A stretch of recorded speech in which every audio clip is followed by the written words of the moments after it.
Bhagavad Gita is an sacred Hindu epic scripture that has the answers to all our problems.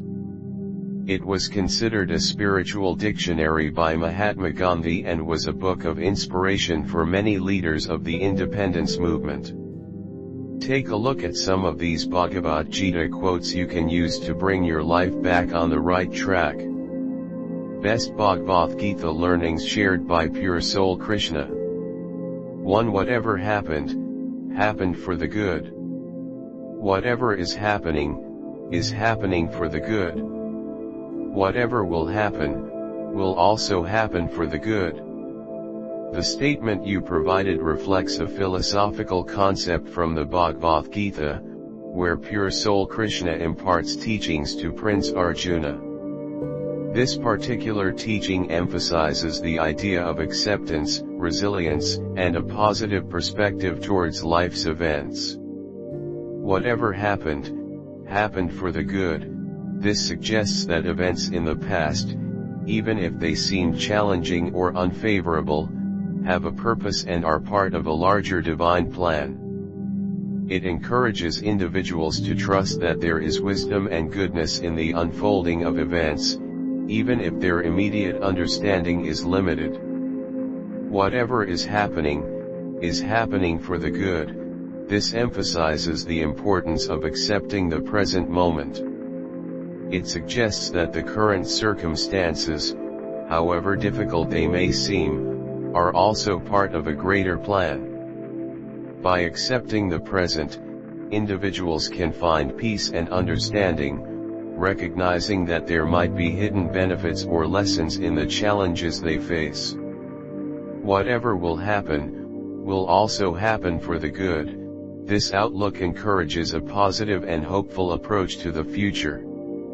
It implies that upcoming events, no matter how uncertain they may appear, will ultimately lead to positive outcomes.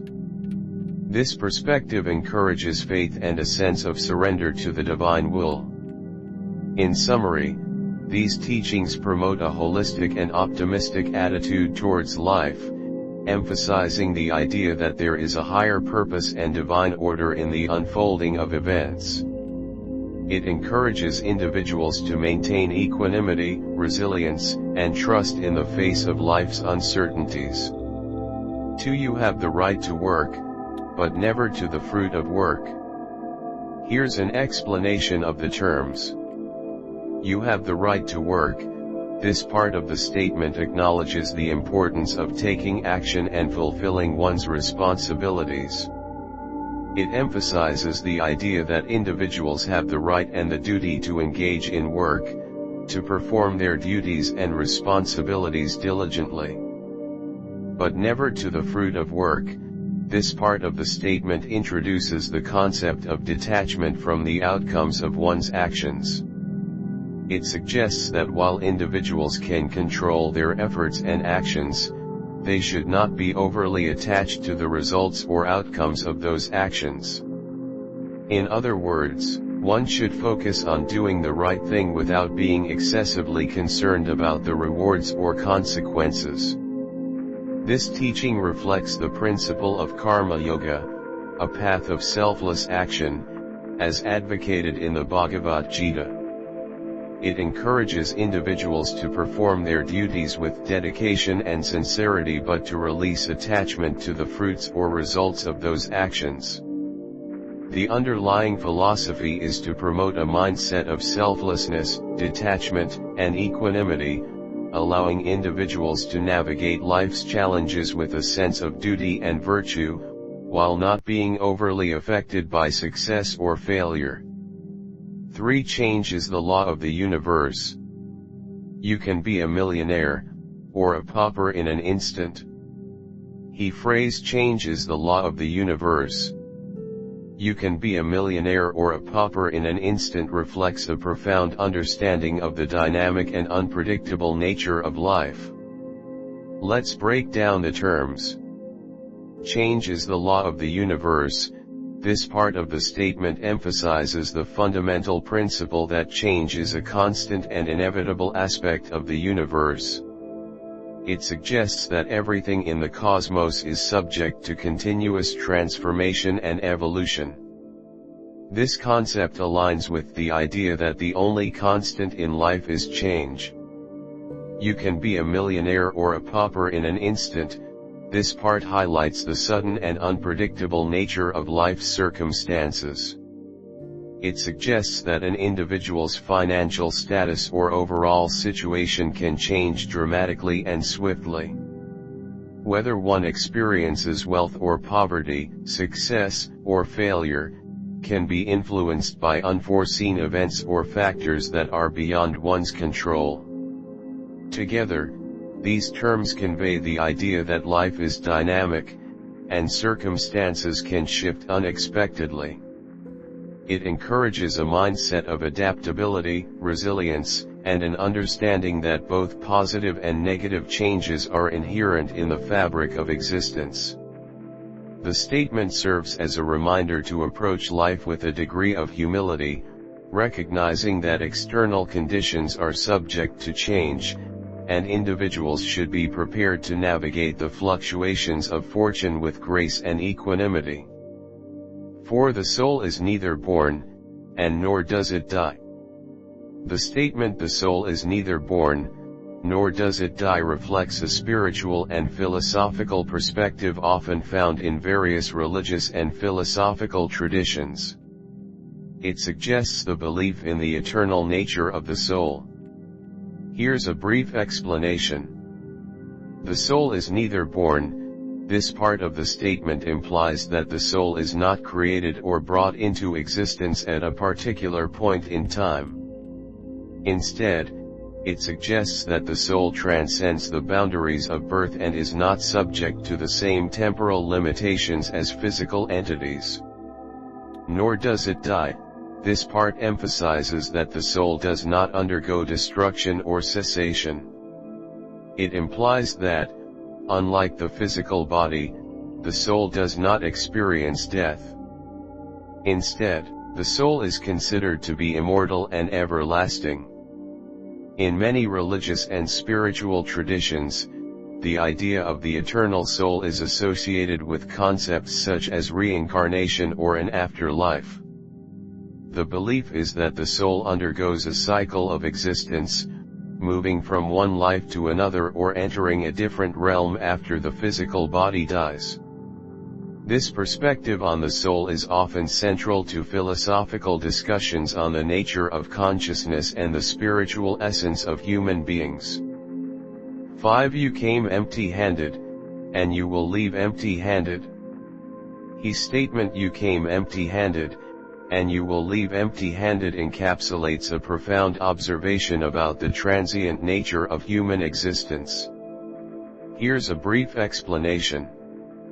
This expression suggests that when a person is born into the world, they bring nothing with them, no material possessions, achievements, or external attachments. Similarly, when they depart from life, will leave, they cannot take material wealth or worldly possessions with them. The underlying message is a reminder of the impermanence of material things and the inevitability of leaving the world in a state similar to how one entered it without any external belongings.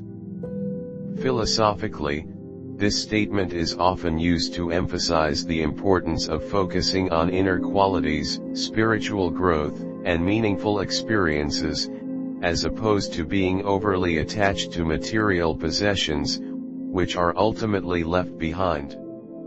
It encourages reflection on the transient nature of life and the idea that true value may lie in non-material aspects such as relationships, personal growth, and the impact one has on others. 6. Lust, anger, and greed are the three gates to self-destructive hell. The statement "lust, anger, and greed are the three gates to self-destructive hell" conveys a moral and spiritual perspective on negative human qualities. Here's a brief explanation. Lust. This refers to intense or inappropriate desires, often of a sexual nature. The warning here is that unchecked lust can lead to self-destructive behaviors and consequences. Anger. The statement suggests that uncontrolled anger, characterized by intense, irrational emotions, can be a destructive force. It can harm oneself and others, leading to negative consequences and a sense of inner turmoil. Greed. Greed involves an excessive desire for material wealth or possessions. The statement implies that an insatiable pursuit of material gain, without ethical considerations, can lead to negative consequences and a metaphorical hellish state of existence. Together, these three negative qualities, lust, anger, and greed, are described as gates to self-destructive hell, symbolizing the potential for individuals to create their own suffering and turmoil through indulging in these destructive tendencies. The teaching often encourages individuals to cultivate virtues such as contentment, compassion, and self-discipline to avoid falling into destructive patterns and to promote a more harmonious and fulfilling life. 7. Man is made by his belief. As he believes, so he is. The statement "man is made by his belief. As he believes, so he is" underscores the powerful influence of beliefs on shaping an individual's identity and actions. Here's a brief explanation. This statement suggests that a person's beliefs play a fundamental role in determining their character, behavior, and overall identity. The phrase "man is made by his belief" implies that one's core beliefs shape or construct who they are as a person. The second part, "as he believes, so he is," emphasizes the direct correlation between an individual's beliefs and their actions or manifestation in the world. In essence, this perspective highlights the idea that our beliefs influence our thoughts, decisions, and behavior, ultimately defining our character and the way we engage with the world. It encourages individuals to be mindful of their beliefs, recognizing their profound impact on shaping personal growth, attitudes, and the course of one's life. 8. When meditation is mastered, the mind is unwavering like the flame of a lamp in a windless place. The statement "when meditation is mastered, the mind is unwavering like the flame of a lamp in a windless place" suggests that achieving proficiency in meditation leads to a state of mental stability and focus. Here's a brief explanation. Meditation mastery. The phrase implies a high level of skill and control in the practice of meditation.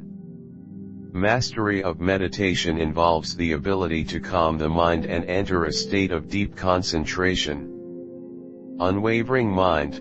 The analogy used compares the mastered mind to the flame of a lamp in a windless place. In a windless environment, the flame remains steady and unaffected. Similarly, a mind that has been mastered through meditation is depicted as unwavering, undisturbed by external influences or distractions.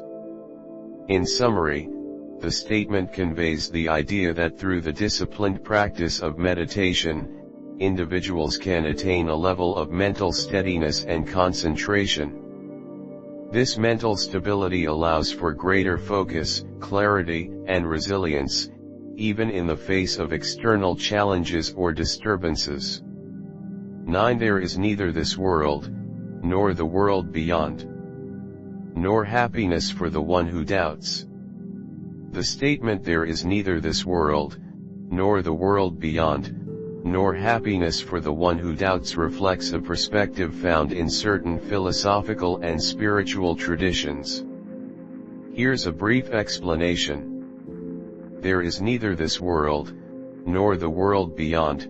This part of the statement suggests a transcendental perspective, indicating that ultimate reality goes beyond conventional distinctions between this worldly existence and any hypothetical afterlife.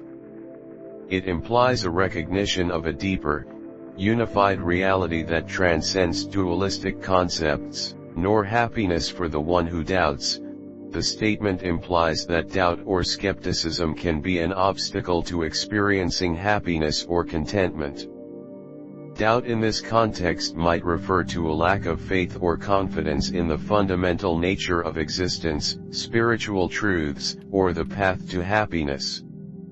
Overall, the statement encourages a mindset of faith, trust, or certainty in order to experience happiness. It suggests that a state of doubt or uncertainty about the nature of reality may hinder one's ability to find contentment or joy. This perspective aligns with certain spiritual teachings that emphasize the importance of faith and a positive, trusting outlook on life. 10. We're kept from our goal not by obstacles, but by a clear path to a lesser goal. His statement "we're kept from our goal not by obstacles, but by a clear path to a lesser goal" suggests that the primary hindrance to reaching our desired objective is not external challenges or obstacles but, rather, the temptation of pursuing a more accessible or lesser goal. Here's a brief explanation. Not by obstacles. This part of the statement implies that external challenges or difficulties are not the main factors preventing us from reaching our goal. It suggests that hurdles can be overcome with determination and effort. But by a clear path to a lesser goal, the key obstacle identified here is the allure of a more straightforward or less ambitious path. The statement suggests that the availability of an easier or more immediate goal might distract individuals from pursuing their ultimate, more significant objective. In essence, the message encourages a focus on long-term and meaningful goals, emphasizing that the real challenge lies in resisting the temptation to settle for a less challenging or less rewarding path. It underscores the importance of staying committed to the ultimate goal, even when faced with seemingly easier alternatives. 11. A person can rise through the efforts of his own mind, or draw himself down, in the same manner. Because each person is his own friend or enemy. The statement "a person can rise through the efforts of his own mind, or draw himself down, in the same manner." Because each person is his own friend or enemy conveys the idea that an individual has the power to uplift or degrade themselves based on the workings of their own mind. Here's a brief explanation. A person can rise through the efforts of his own mind. This part of the statement suggests that personal growth, success, and improvement are achievable through one's own mental efforts, including positive thinking, determination, and hard work. It emphasizes the role of the mind in achieving upward mobility. Or draw himself down, in the same manner. Conversely, the statement highlights that individuals also have the capacity to hinder their progress or bring themselves down through negative thoughts, self-sabotage, or destructive behaviors. It implies that one's mental attitude can either propel them forward or hold them back. Because each person is his own friend or enemy, the concluding phrase reinforces the notion that individuals have a significant influence on their own destiny. The mind can be a friend when aligned with positive, constructive thoughts, or an enemy when dominated by negativity, self-doubt, or harmful behavior. In summary, the statement underscores the power of the mind in shaping an individual's trajectory in life. It encourages self-awareness and the cultivation of a positive mindset to foster personal growth and success.